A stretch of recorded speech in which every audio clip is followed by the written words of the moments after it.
Why is it so important to you to own it when you have a military presence there, which you could expand to affect the security? Because when we own it, we defend it.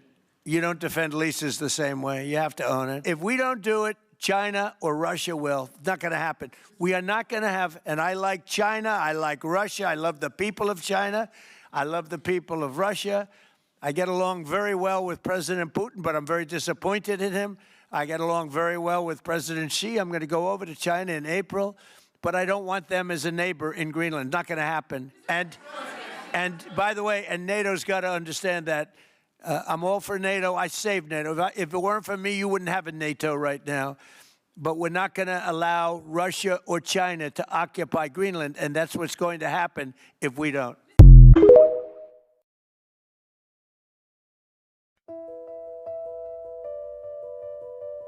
At the edge of the known world, where ice meets silence and the horizon dissolves into white, lies Greenland. Vast, frozen, and once ignored. For centuries, it existed beyond ambition. Today, it stands at the center of a global power struggle, spoken about openly by presidents, strategists, and generals.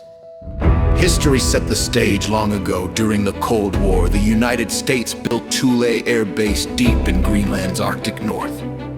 It was here that American radar watched the skies for Soviet missiles.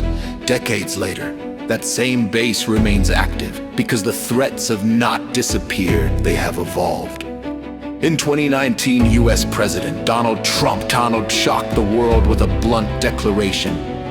The United States should buy Greenland. The idea was dismissed publicly, laughed at by some, rejected by Denmark.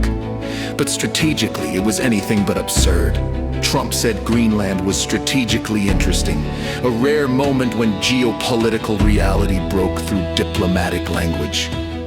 As the ice melts, reality becomes unavoidable. Climate change is redrawing the map of global power. Arctic sea routes, once locked under permanent ice, are opening. Russia's President Vladimir Putin has been explicit. The Arctic is a zone of our national interests. Moscow has reopened Cold War era bases, deployed hypersonic weapons, and built the world's largest fleet of nuclear icebreakers to dominate these new routes. China is watching closely. In 2018, Beijing officially declared itself as near-Arctic state.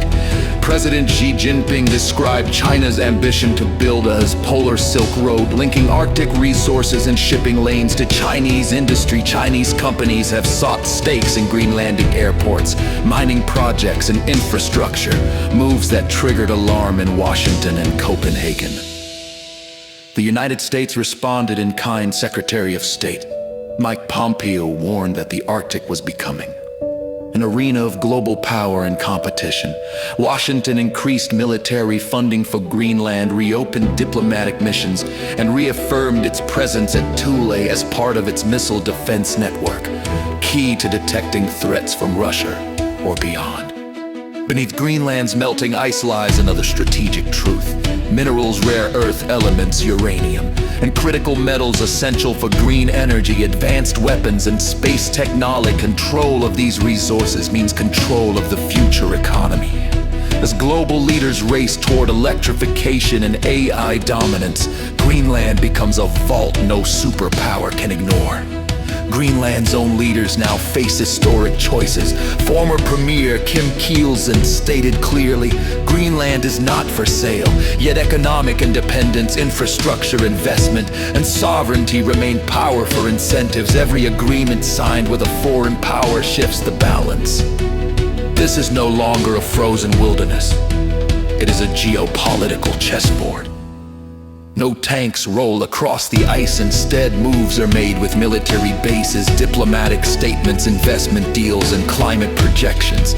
Each decision echoes decades into the future. As the Arctic warms, competition accelerates.